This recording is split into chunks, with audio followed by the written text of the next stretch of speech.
Hi, good morning. In the last class, we have discussed about complete systems. Today we are going to discuss about Gram-Schmidt orthogonalization process. Now what do you mean by a Gram-Schmidt orthogonalization process? We have already discussed that in our linear algebra. You just recall that. Okay. Now given any linearly independent set, you can find an orthonormal basis. Okay. Now we are moving to the statement of the Gram-Schmidt orthogonalization process. Okay. Let xi 1 to infinity be a linearly independent system in a Hilbert space. Consider E1 is equal to x1 by norm of x1. And define inductively En is equal to xn minus yn by norm of xn minus yn. Okay. For yn is equal to sigma I equal to 1 to n minus 1 xn inner product of xn ei. Okay. Then this sequence ei satisfies the following properties. First property is ei is an orthonormal system. Second property is span of xi is equal to span of ei. Okay. Here E1 is x1 by norm of x1. En is this one. Xn minus yn by norm of xn minus yn. Clearly what about norm of En? Norm of En is 1. Okay. So En satisfies these two conditions. Okay. Now first we look at whether this definition is possible. Okay. Also we have to verify these conditions. We have E1 is equal to x1 by norm of x1. En is equal to xn minus yn by norm of xn minus yn. And yn is equal to sigma I equal to 1 to n minus 1 inner product of xn ei.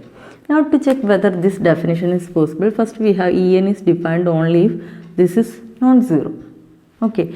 Norm of xn minus yn equal to 0 implies norm of x equal to 0 implies x equal to 0. Xn minus yn equal to 0. This implies xn is equal to yn. Okay. So to prove En exists, we have to show that this is not equal to 0. That is xn minus yn. We have to prove xn minus yn is not equal to 0. Okay. We prove this by induction. Okay. We check it by induction. Now consider the case n is equal to 2. Okay. Now n is equal to 2 means E2. E2 equal to x2 minus y2 by norm of x2 minus y2. Okay. Now what about y2? Y2 is equal to sigma I equal to 1 to n minus 1. 2 minus 1, 1 itself. Okay. Inner product of x2 e1. This is our y2. So what about our x2 equal to y2 implies?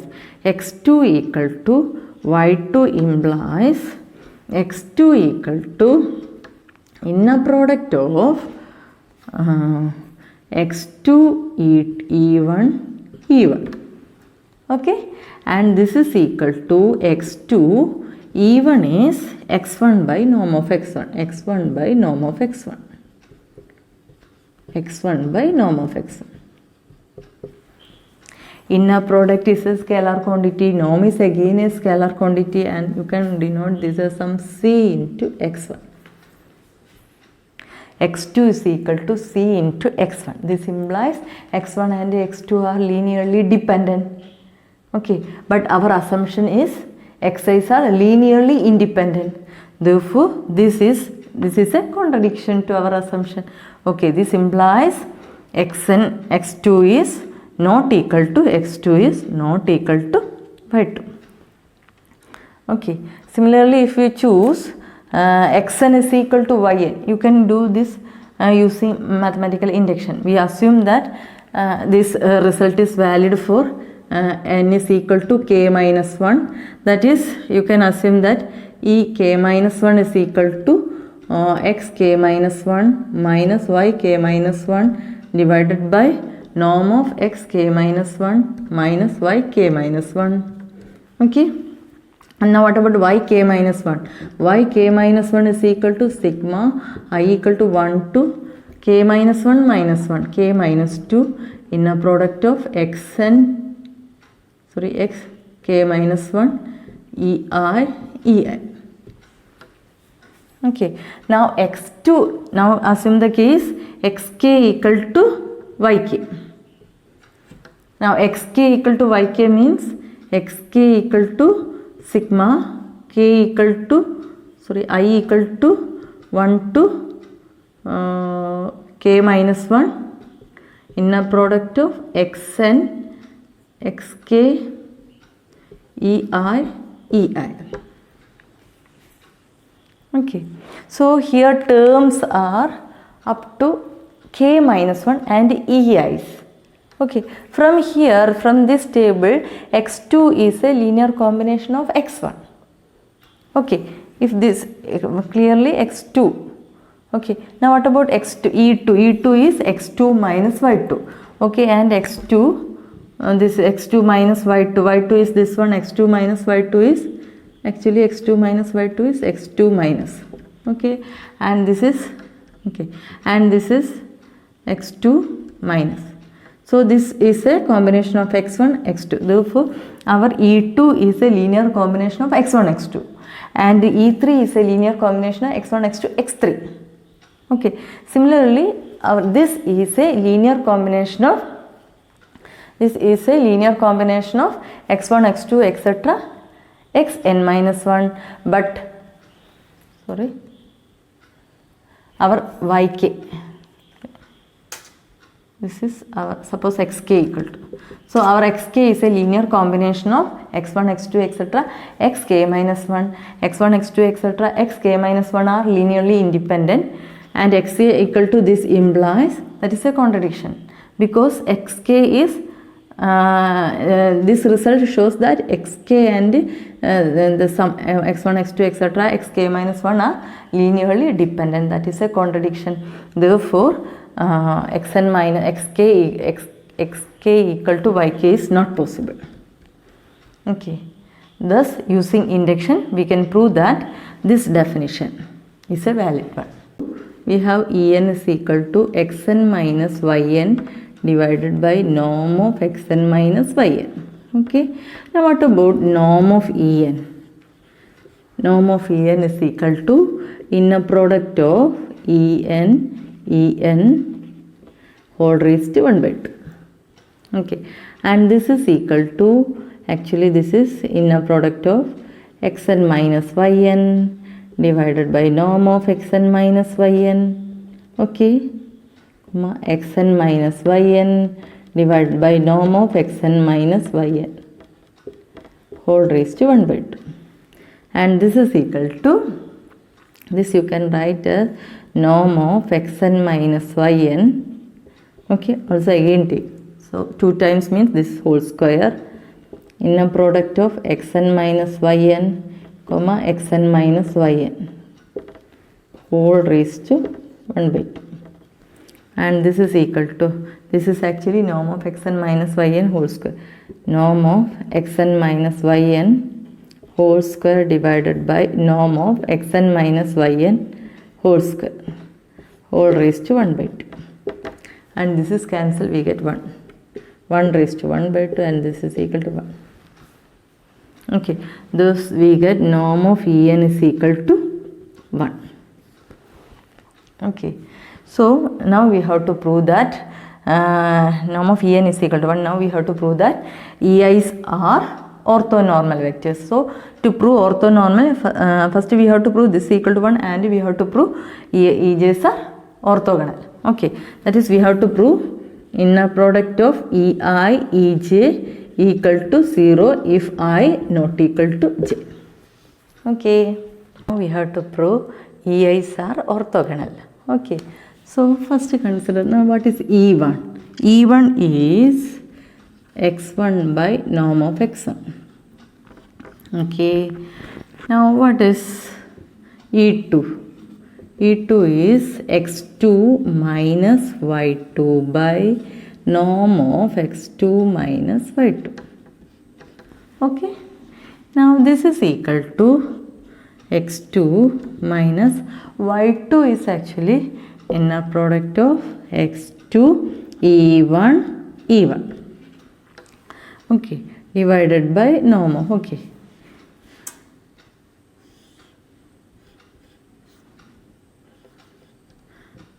X2 minus y2, that we can neglect. Okay. Now, what is, suppose this is E2. What about inner product of E2 E1? Inner product of E2 E1 is actually, what we get, E2 is x2 minus inner product of x2 E1, E1 comma E1. And this is equal to, okay, clear, and whole divided by, okay, that whole divided by you can write as norm of x2 minus y2, okay, let it be there, okay. Now this is equal to x2 minus inner product of x2 comma x1 by norm of x1, x1 by norm of x1 comma x1 by norm of x1. Now what about this? This is equal to inner product of, this is actually inner product of x2 x1, okay, divided by 1 by norm of x1, okay, x2 x1 by norm of x1, and that norm of x1 you take outside, minus inner product of x2 x1 by norm of x1, x1 by norm of x1, comma x1 by norm of x1. Okay, x2, we consider x2 and this one, then minus this one. Okay, now this is equal to 1 by norm of x1, inner product of x2 x1 minus inner product of, this you can take outside, inner product of x2 x1 by norm of x1, and the remaining is x1 by norm of x1 comma x1 by norm of x1, and this is equal to 1 by norm of x1 inner product of x2 x1 minus 1 by norm of x1 inner product of x2 x1, this is 1 by norm of x1 square inner product of x1 x1, okay, and this is norm of x1 square, so this become 1, and here minus sign, this minus this one is equal to 0. So E1 is E1 and E2 are orthogonal. Okay. Now we assume E1, E2, etc. EM minus 1 are orthogonal. Okay. Now we have to check, we have to prove EM is orthogonal to every EN. Okay. EM is orthogonal to EN. Okay. Assume E1, E2, etc. EM minus 1 are orthogonal. Assume, and we have to prove EM is orthogonal to EN 1 less than or equal to EN less than or equal to M minus 1. We have to prove this. Okay. Suppose M greater than N. Okay. Now what about inner product of YM En, and this is actually equal to sigma I is equal to 1 to M minus 1 inner product of X M EI En. Okay, and E1, E2, etc. En minus 1 are orthogonal, and this is equal to, and here this you can take outside, and here you will get Ei En, and that is always 0 because n is strictly less than m. Okay, so for up to m minus 1, this term become, finally this term become inner product of x sum En, inner product of En. This is the term remaining. Okay, all other terms Ei is orthogonal to En because clearly n is less than m, and this is equal to, this is norm of En square, and that's equal to 1, therefore inner product of x sum En. Now inner product of ym En is equal to inner product of x sum En. Now consider what is em En. We have to prove this is equal to 0. Okay, now we have this one, inner product of x sum En equal to inner product of ym En. This implies inner product of x sum minus ym comma En is equal to 0. Take this outside. Okay, and this is implies xn minus ym divided by norm of x sum minus ym. Okay, 0 multiplied with a positive quantity, that again becomes 0. Okay, En is equal to 0, and the x sum minus ym by norm of x sum minus ym is equal to em. Inner product of En is equal to 0. Thus we assume the result is true for m minus 1, and here we get the result is true for m. Okay, therefore inner product of En equal to 0. This implies Ei's are orthogonal. Okay, now we have to prove span of xi equal to span of Ei.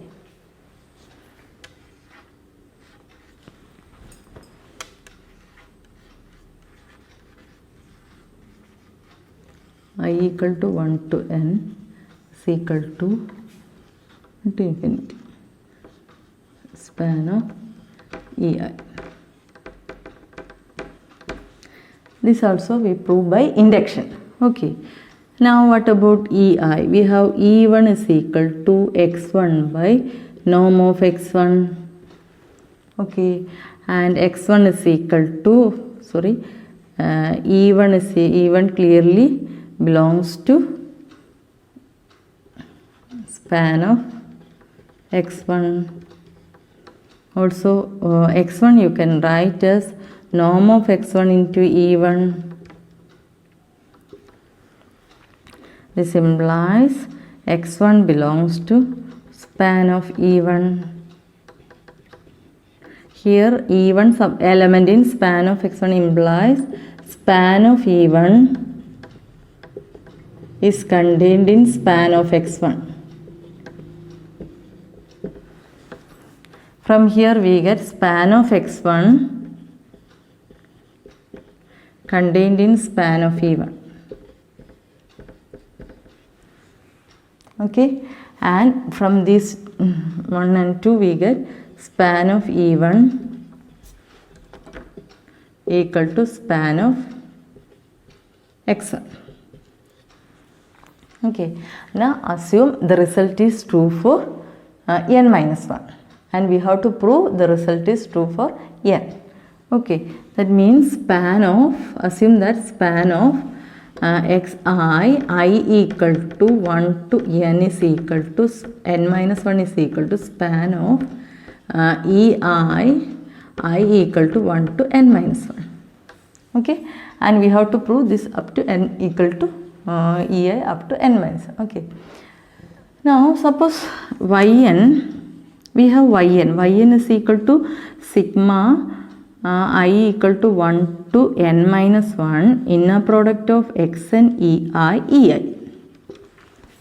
Clearly yn is in span of Ei.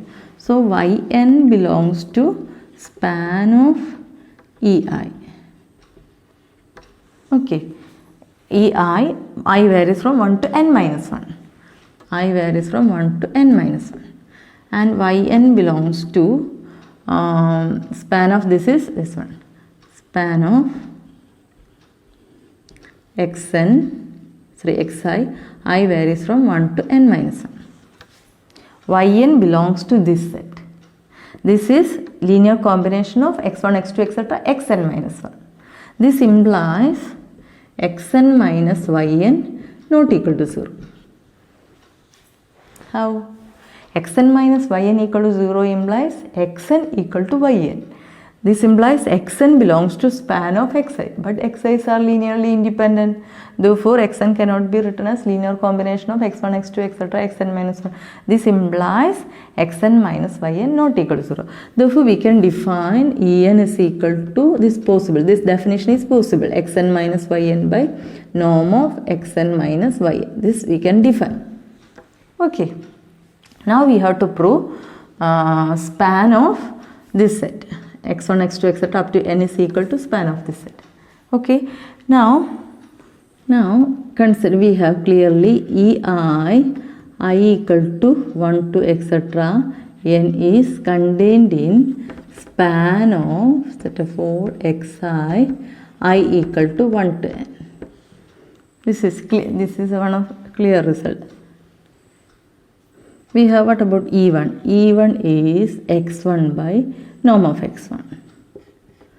Okay, therefore x1 is a linear combination of E1 is a linear combination of x1.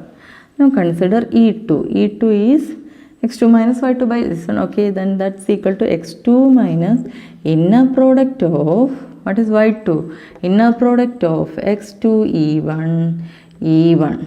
Okay, and whole divided by norm of x2 minus y2. Okay, and this is equal to x2 by norm of x2 minus y2. Okay,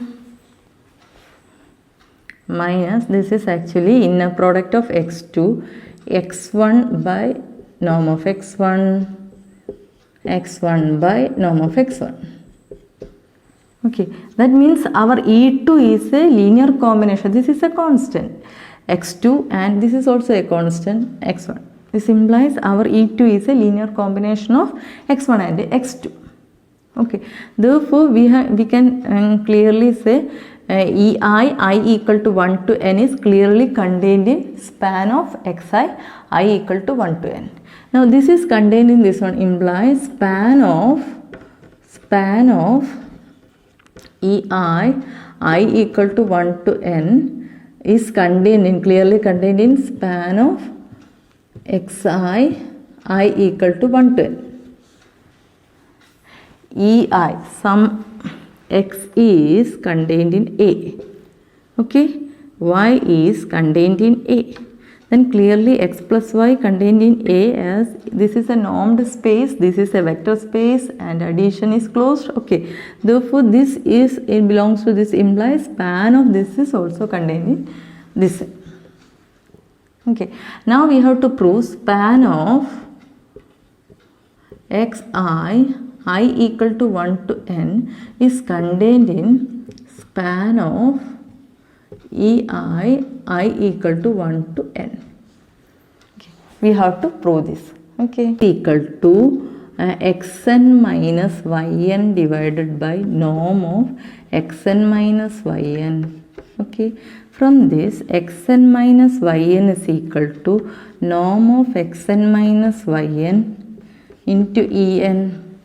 Okay, and this implies xn is equal to yn plus norm of xn minus yn into en.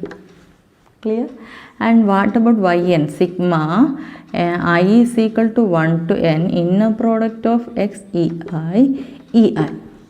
Okay, 1 to actually n minus 1 inner product of xn.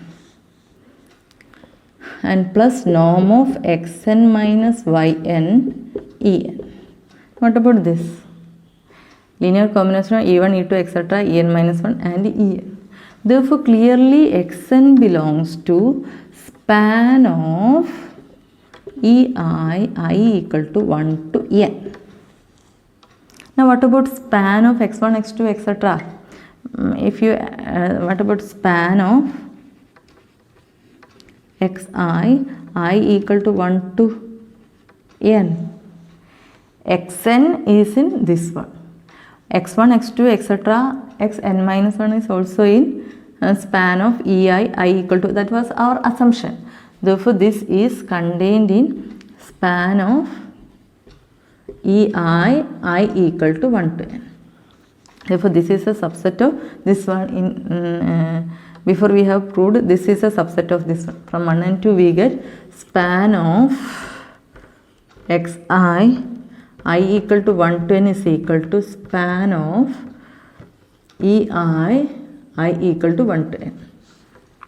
Okay, clear? Here you can verify this xn.